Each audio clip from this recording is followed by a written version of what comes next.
So, in the previous session, we have started with errors. In that, we have studied the definition of error, accuracy, and precision. But इतना हमने पढ़ा था.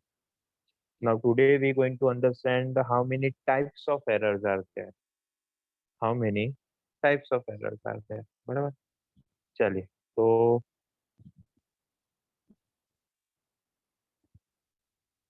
कोई है volunteer read करने के लिए स्क्रीन पर से? Any sir volunteer? हाँ बोलो.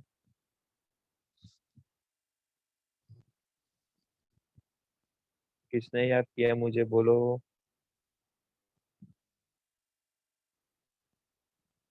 Sia was there, if I'm not wrong. Yes, yeah, so definitely you can. Why not?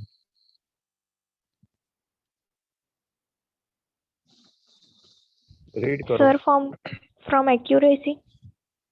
नहीं, मैं बताता हूँ यहाँ से.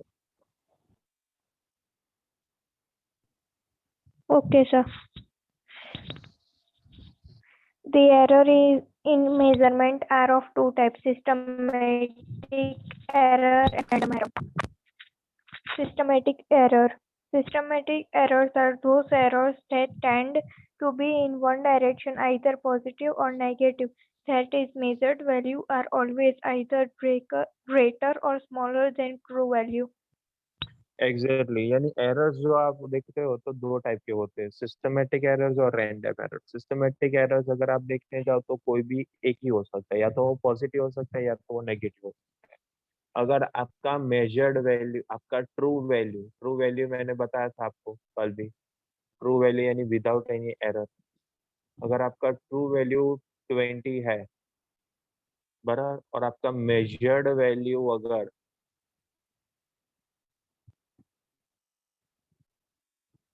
मेजर्ड वैल्यू अगर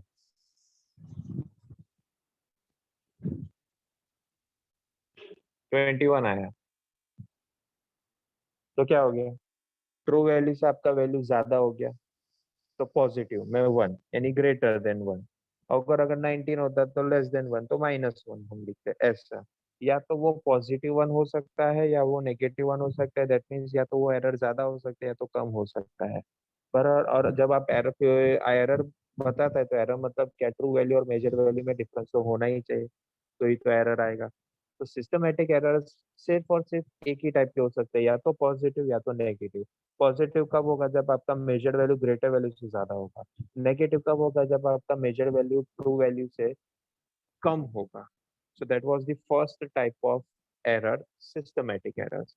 अब ये सिस्टमेटिक एरर्स आते कहाँ से हैं? हमने ये तो सीखा कि कैसे होते हैं पॉजिटिव के नेगेटिव, बट आते कहाँ कहाँ से है वो चेक कर लेते हैं. यस किया, continue further.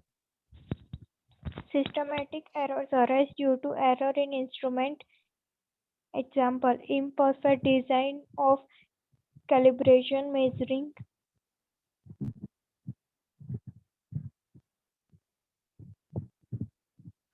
Calibrator measurement, zero error in instrument.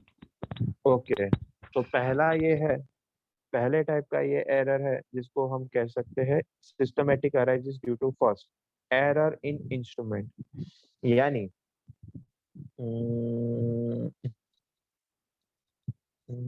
हाँ चलिए, वेट मशीन ले लेते हैं. वेट मशीन बताएं क्या करता है? वेट मशीन, वेट मशीन क्या हेल्प करता है आपको? क्या बताता है वेट मशीन? वेट मशीन क्या बताता है? मास. आपके बॉडी का मास क्या, आपके बॉडी का वेट. मास और वेट में क्लैरिटी हम लेंगे फिफ्थ चैप्टर में, क्या डिफरेंस. मान लो ये रेड कलर का वेट मशीन है और ये छोटा सा विंडो है जहाँ पर आपको आपका बॉडी का वेट मिलेगा. अब जनरली कोई इसके ऊपर नहीं खड़ा होगा तो क्या रीडिंग बताना चाहिए?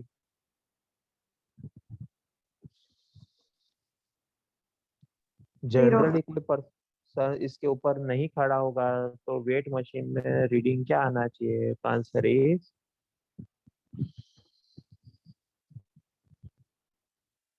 जीरो होना चाहिए. Yes, correct correct. ऐसा रिप्लाई करो फटाफट. रिप्लाई करते रहो तो मुझे भी अच्छा लगता। बट सपोज मैंने आज अमेजोन के ऊपर से एक नया वेट मशीन मंगाया। हाँ, मेरे घर पे था ही नहीं, मान लो, चलो मैंने वेट मशीन मंगाया। जब मैंने बॉक्स ओपन किया, प्लास्टिक रैपर वगैरह निकाला, और मैंने जब ध्यान से देखा कि जब कोई ऊपर इसके ऊपर नहीं खड़ा है कोई पर्सन, तो भी इसके अंदर वैल्यू 0 नहीं, 0.20 है। कोई अगर इसके ऊपर नहीं खड़ा होता है तो भी ये 0 नहीं बताता, 0.20 बताता। तो भी ये 0 नहीं बताता, 0.20 बताता। अब मैं इसके ऊपर खड़ा हूं, मुझे पता है कि मेरे बॉडी का मास, कोई पर्सन है, उसका मास 60 kg है, उसके मास 60 kg। अब आप मुझे बताओ कि अगर कोई पर्सन इस वेइंग मशीन के ऊपर खड़ा रहेगा तो उसका वैल्यू वेट कितना बताएगा scale?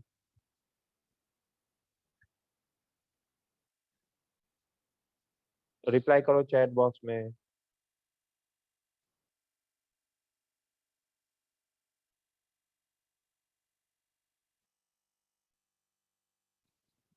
Two answers from two participants, third answer from third participant। Siya, गलत जवाब। 60 किलो तो पर्सन का वेट है, जब वो वेट मशीन पे खड़ा रहेगा तो कितना वेट रिकॉर्ड होगा? जब वेट मशीन पर कोई भी नहीं खड़ा होता तो भी वो 0.20 बताता है, 0.20 kg। तो दैट मीन्स जब 60 kg का पर्सन वेट मशीन पर खड़ा रहेगा तो उसका वेट कितना रिकॉर्ड करेगा मशीन? रिया ने नहीं आंसर अभी तक दिया, आर्यन ने बाकी है। आर्यन ने दिया कि नहीं पता नहीं, अभी दे दिया। चलो, तो वेदांत का सही जवाब, नक्षत्र का सही जवाब, देव का सही जवाब, सिया का सही जवाब, जिया का सही जवाब। अरे, जिया बोल दिया, देखो, रिया, हाँ सॉरी, रिया का सही जवाब। आर्या का भी सही जवाब। किशिता ने गलती कर दी। किशिता, ये कहाँ से आंसर आया, कैसे आया? गलती हो गई कुछ। अरे, जब 60 kg का पर्सन इस वेइंग मशीन पर खड़ा रहेगा तो मेजर्ड वैल्यू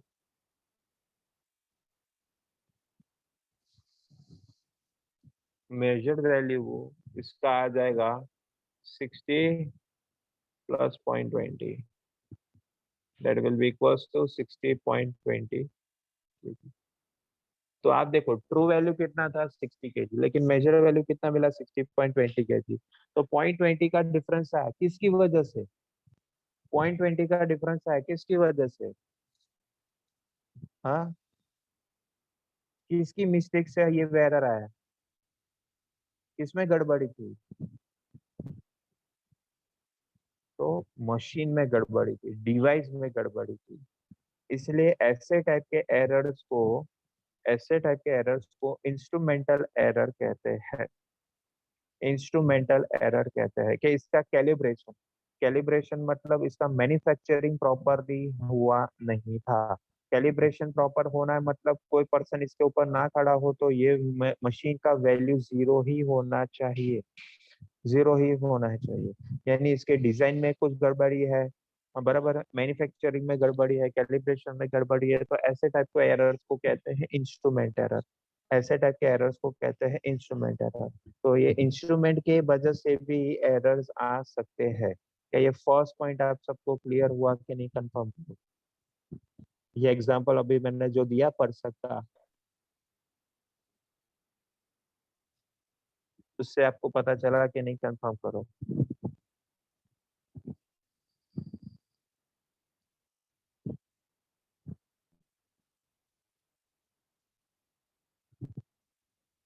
ओके, चलो, तो next type.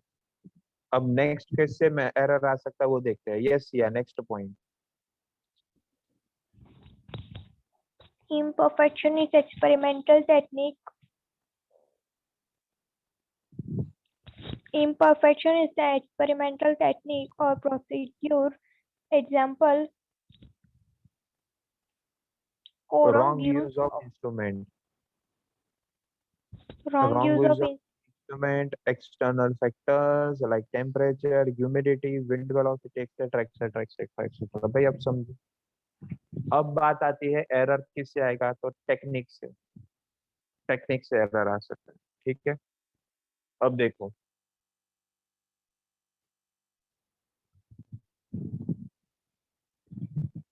Wrong use of instrument. अब आप देखो,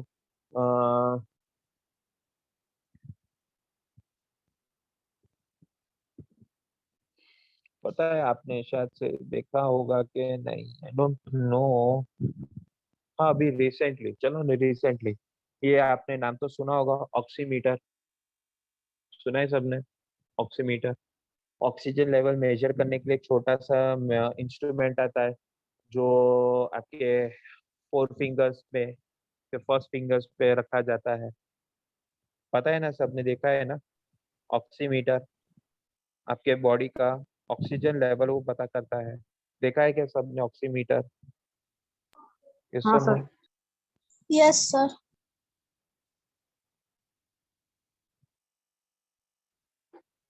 ठीक है,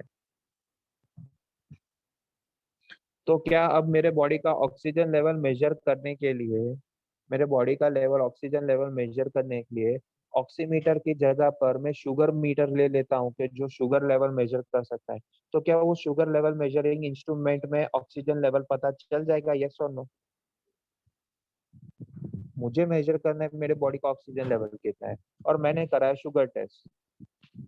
है, तो क्या उस शुगर टेस्ट में मुझे पता चल जाएगा कि मेरे बॉडी का ऑक्सीजन लेवल कितना है? यस और नो? नो तो सर। आंसर इज, मैंने टेक्निक ही गलत इस्तेमाल किया, मैंने प्रोसीजर, मैंने मेथड ही गलत इस्तेमाल किया। अगर मुझे ऑक्सीजन लेवल मेरे बॉडी का पता लगाना है तो मुझे उसके लिए प्रॉपर इंस्ट्रूमेंट यूज करने पड़ेंगे, उसके लिए मुझे प्रॉपर इंस्ट्रूमेंट यूज करने पड़ेंगे। ठीक है ना? तो ये भी एरर हो सकता है। फिर दूसरा आप देखो तो एक्सटर्नल फैक्टर्स लाइक टेम्परेचर है, ह्यूमिडिटी है, विंड वेलोसिटी है।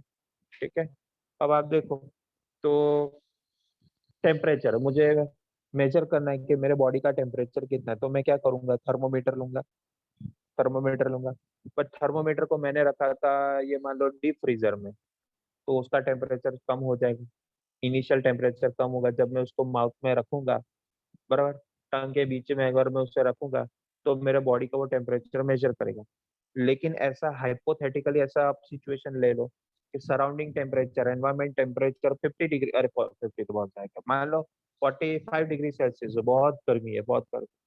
तो मेरे बॉडी का टेम्परेचर मेजर करते से पहले सराउंडिंग टेम्परेचर इतना ज्यादा है कि थर्मोमीटर वो थोड़ा सा रीडिंग ज्यादा ही बताएगा।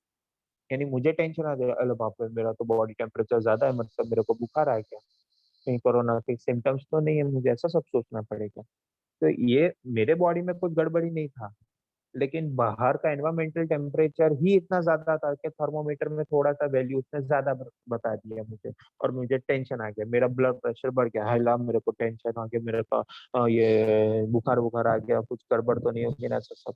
तो ये भी एक टाइप के इंस्ट्रूमेंट एरर, अरे टेक्निक के एरर्स के मेथड्स गलत करने के एरर्स हो सकते हैं, कि सब एक्सटर्नल फैक्टर्स से एरर्स भी आ सकते हैं। यह दूसरा अप्रोच है। अब तीसरे अप्रोच पर आते हैं। यस, तीसरा अप्रोच है पर्सनल एरर। यस या रीड करो पर्सनल एरर, चलो। personal error that arises due to individual buggers, lack of proper setting of apparatus, or individual carelessness. Carelessness है, केयरलेसनेस। मतलब समझो, जब आप केमिस्ट्री में जाओगे ना, केमिस्ट्री के लैब में, शायद से आपको 9th 10th में लेके गए होंगे, आई डोंट नो, क्या केमिस्ट्री लैब में आपने पीपेट और ब्यूरेट देखा है? क्या केमिस्ट्री लैब के अंदर आपने, आप लोगों ने पीपेट और ब्यूरेट देखा है? कंफर्म करो चलो। पीपेट एक छोटा सा ग्लास से बना हुआ एक पाइप होता है, जिसमें आप वाटर के कोई दूसरा लिक्विड सक करते हैं। और ब्यूरेट भी एक ग्लास का एक पाइप होता है, जिसके अंदर लिक्विड फिल किया जाता है। बड़ा शायद से देखा होगा, पर आपको भी याद नहीं होगा। बड़ा, चलो कोई बात नहीं।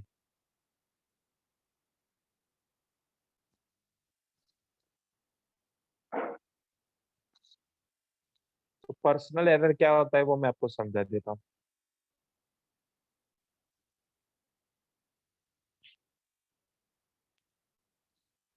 थोड़ा सा क्रॉस हो गया।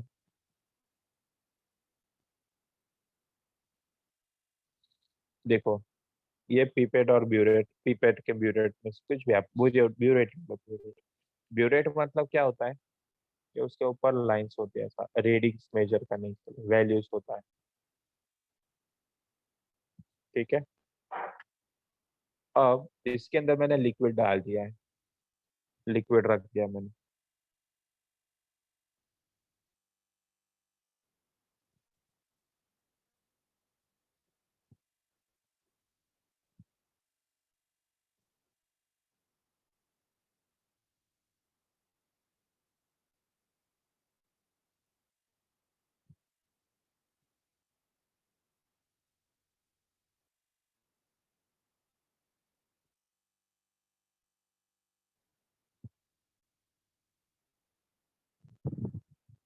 ऐसा पानी भर दिया मैंने। आज ब्लू है पानी पानी, वो गाना है हनी सिंह का, आज ब्लू है पानी पानी। तो ही पानी यहाँ पर मैंने ब्यूरेट के अंदर डाल दिया है। ठीक है, अब सिचुएशन ये है कि ये स्केल है, मान लो ये 1 सेंटीमीटर,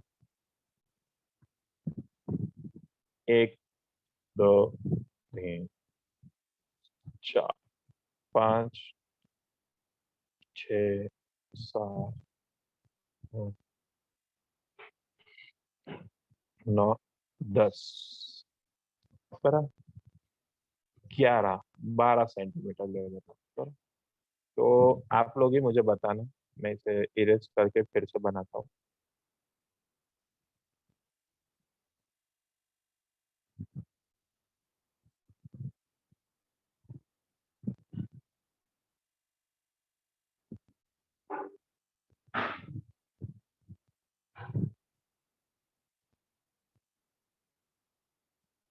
यस, देखो, अब इस ब्यूरेट के अंदर ये ब्लू, आज ब्लू है पानी पानी आ गया। अब कोई अगर पर्सन इससे ऊपर से नहीं, यानी आपके स्क्रीन पर अभी आप देखो तो आपको एक मिनिस्कस दिखेगा, मिनिस्कस। हाँ, मिनिस्कस के दो सरफेसेस होते हैं, अपर सरफेस और लोअर सरफेस, यानी अपर मिनिस्कस, लोअर मिनिस्कस। ठीक है, तो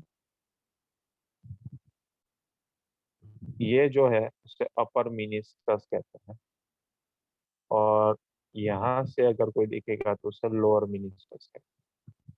तो केमिस्ट्री में आपको हमेशा लोअर मिनिस्कस देखना होता है, लोअर मिनिस्कस।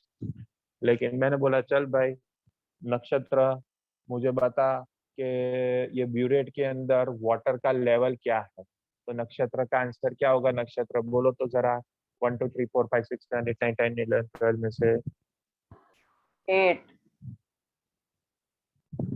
अच्छा, नक्षत्र ने 8 बताया, फिर ये देव को पूछते हैं। नक्षत्र गलत भी हो सकता है, हाँ। देव को पूछते हैं, देव को अगर मैंने पूछा कि Dev, see the level of water in the burette, your answer is 9. Very good, 9। फिर गर्ल्स में से पूछते हैं, किशिका, आपको क्या लगता है 8 के 9 के और कोई नंबर?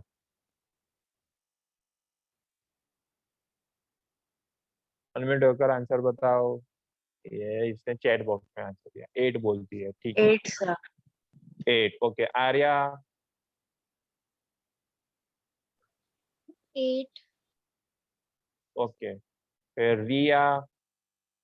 8 और 9 और एल्स कोई दूसरा नंबर? रिया? 8. ओके, फिर सिया? 8. वेदांत? 8। ये तो मेजोरिटी 8 में आएगा। तो देखो, पर आप सब लोगों ने 8 8 बताया, फिर एक के 2% ने 9 बताया, तो ये किसका एरर है? Personal error, person to person error. बरा, अब ये शायद से ये किसने बताया था? देव। देव बोलता है यार मस्ती मस्ती में मैंने तो 8 लिख के 9 लिख के आ गया, छोड़ दे, मेरे को तो 9 दिखा तो मैंने 9 लिखा, पर एक्चुअली केमिस्ट्री के प्रैक्टिकल्स में आप परफॉर्म करोगे तो आपको हमेशा लोअर मिनिस्कस देता है।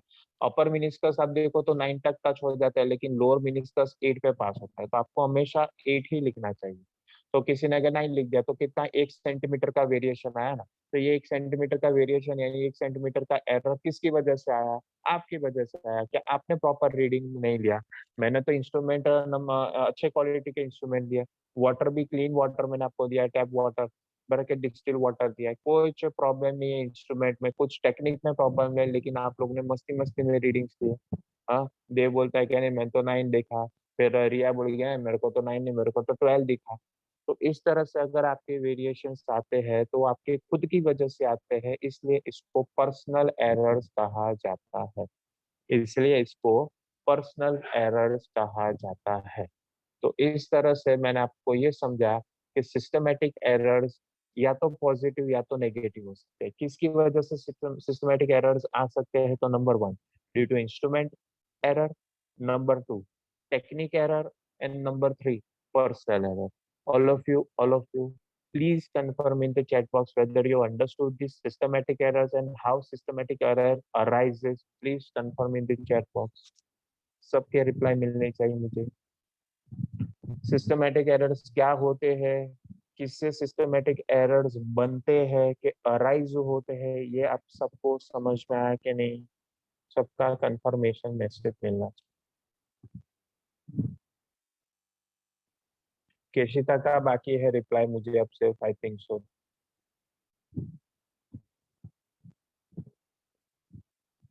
क्या बात है, सबको समझ में आ गया? ओहो, तो ये भी मैंने कि आपको एग्जांपल से समझा दिया। ये एग्जांपल से समझाने का पर्पस ये है कि आपको इजीली पता चल जाता है और लॉन्ग टर्म के लिए याद भी रहेगा। चलिए फिर नेक्स्ट, अब दूसरे वॉलेंटियर का हेल्प लेते हैं। गर्ल्स में से कोई और रीड करना चाहेगा आगे पर्सनल के बाद वाला पॉइंट यहाँ से? नहीं है तो फिर बॉयज को चांस देते हैं। Yes, anyone?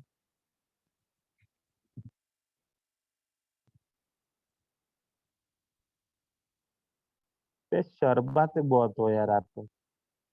पहले ऐसा था कि लड़कियां शर्माती थी, अब तो ऐसा जमाना है कि लड़कियां भी नहीं शर्माती, बॉयज शर्माते हैं। मतलब कि यहाँ पे तो लड़के भी शर्माते, लड़कियां भी शर्माती है। रीड करने में आपका शर्माना है, इसमें क्या शर्म?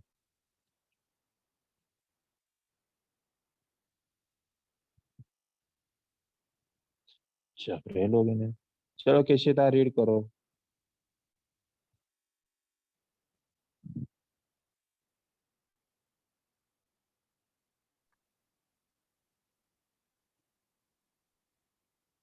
किशिता,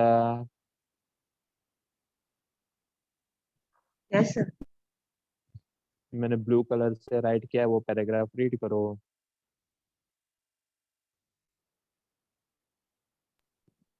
Systematic errors can be minimized by improving experimental techniques, selecting better instruments, or removing personal bias as far as possible.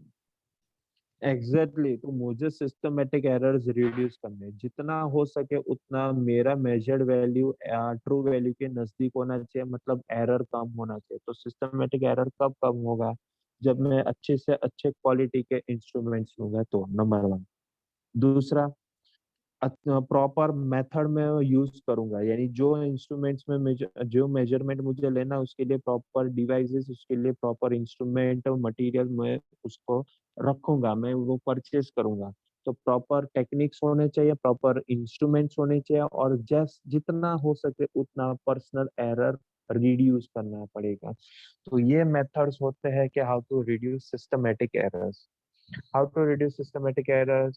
You first of all improve the experimental techniques, method, approach आप proper लो। दूसरा, selecting better instrument, यानी अच्छी quality के instrument लो, खराब नहीं, China वाले instruments नहीं जो रॉन्ग रीडिंग्स आपको बताए और आपका फिर टेंशन बढ़ा दे, ऐसे इंस्ट्रूमेंट्स नहीं लेने। और तीसरा, जितना हो सके उतना पर्सनल बायस, बायस मतलब एरर्स ही, तो पर्सनल एरर्स जितने खुद के हो सके उतने कम करो। So this are the techniques which is used to reduces the value or chances of experimental or systematic errors. ठीक है, अब आते हैं सेकेंड टाइप के एरर्स, यानी कौन सा था सेकेंड टाइप, एक था सिस्टमेटिक तो दूसरा था रैंडम। हाँ, तो नाम पर ही जाने का, रैंडम एरर मतलब क्या, नाम पर ही जाने का। चलो अब नेक्स्ट वॉलेंटियर देव, रीड करो।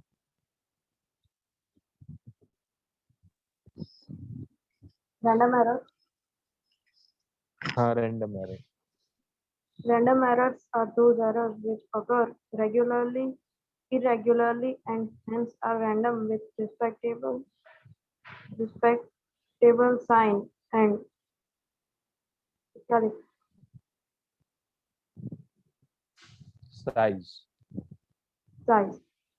That is, such errors can be small or large and can be both positive as well as negative.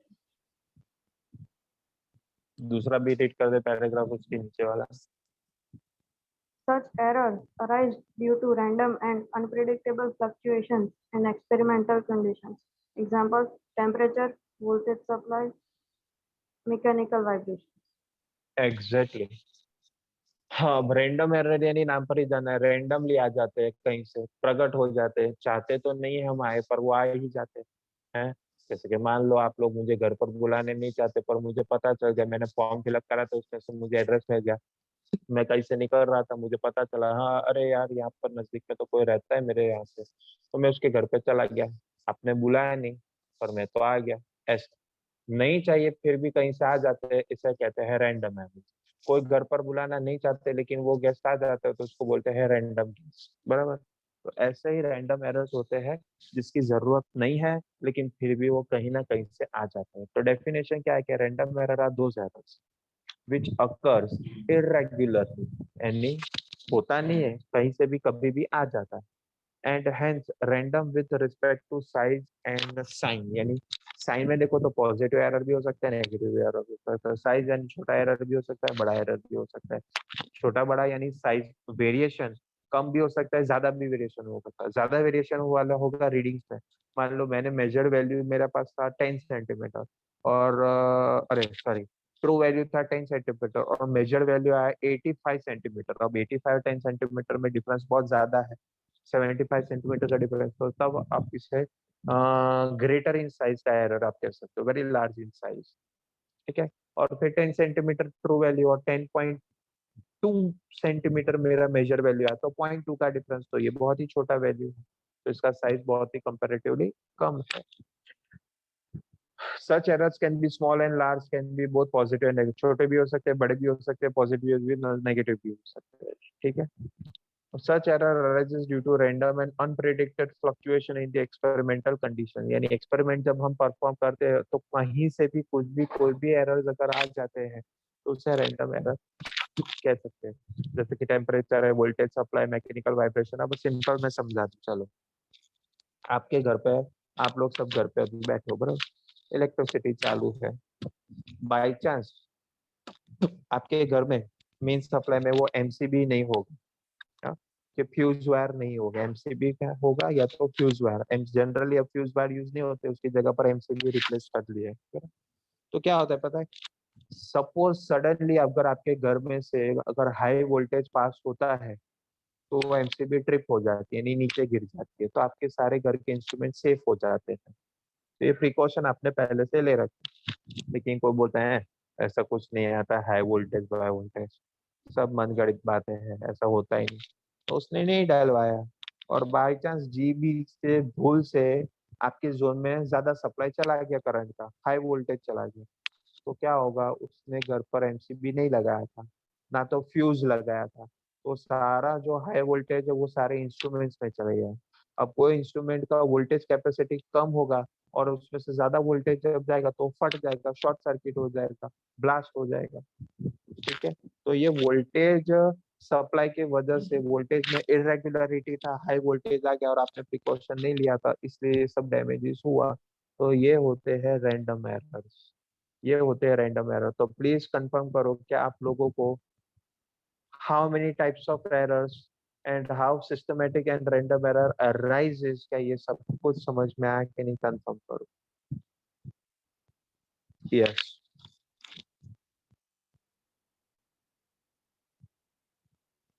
4 people replied till now.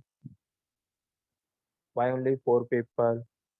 नहीं 7 people. सबने रिप्लाई कर दिया. अरे वाह, वेरी गुड. अब स्पीड अच्छा, अब मस्त पकड़ में आया आपका. 6G स्पीड है. अभी तक एक्टिवा का कौन सा मॉडल आया लेटेस्ट में? 3G 4G 5G कौन सा लेटेस्ट मॉडल आया एक्टिवा में? लेटेस्ट मॉडल है. 3G 4G 5G 6G कौन सा मॉडल है? 6G आ गया सच्ची? हाँ 6G नहीं आया होगा, लगा गप्पी दास नक्षत्र गप्पे मारते. 6G आ गया क्या? हो, मुझे नहीं पता था. तो बस उतनी ही स्पीड से आपको है ना रिप्लाई करना है. 6G स्पीड से. 6G क्योंकि 5G अब तो कुछ छोटा हो गया है. 6G स्पीड से रिप्लाई करना है. ठीक है. और रिप्लाई करने में कोई शर्म नहीं रख. 1 मिनट मैं ये रिकॉर्डिंग बंद करवा देता हूँ. नक्षत्र भाई